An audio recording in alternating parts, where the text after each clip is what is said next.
आज दरअसल प्रधानमंत्री को माफी दिवस मनाना चाहिए। पिछले 9 साल जिनका लेखा जोखा अभी जयराम रमेश जी ने आपके सामने रखा, उस लेखा जोखा को अगर आप देखते हैं तो आज सिर्फ और सिर्फ मिच्छामी दुक्कड़म कहना चाहिए प्रधानमंत्री को। इसके अलावा और 2 शब्द के अलावा तीसरा नहीं बोलना चाहिए। प्रत्येक हिंदुस्तानी से, प्रत्येक भारतीय से जिसके साथ विश्वासघात हुआ, उससे वो माफी मांगे।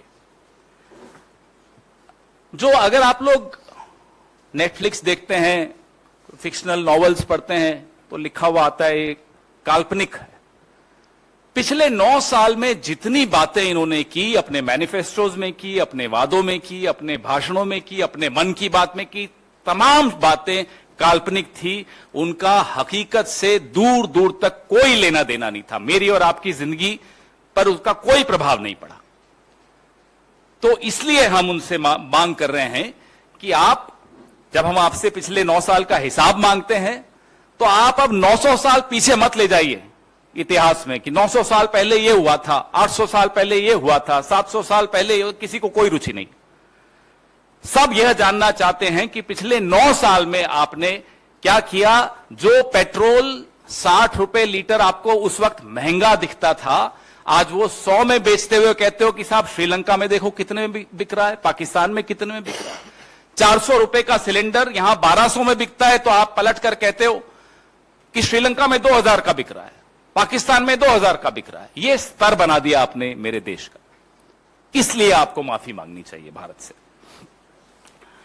किसानों की आय पर जयराम रमेश जी ने एक सवाल पूछा, दुगनी छोड़ दीजिए।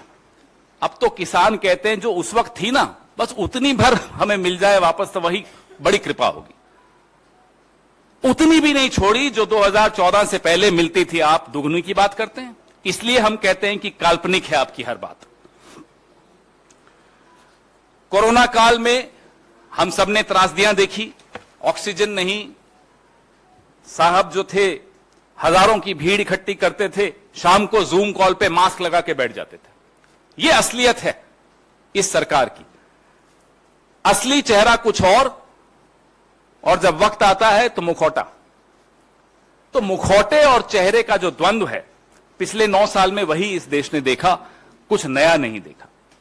हम फिर से मांग करते हैं कि आज से लेकर 31 मई तक जितने भी आयोजन करें, माफी जरूर मांगे इस देश से विश्वासघात के लिए जो इस देश के साथ पिछले 9 साल में हुआ है। धन्यवाद।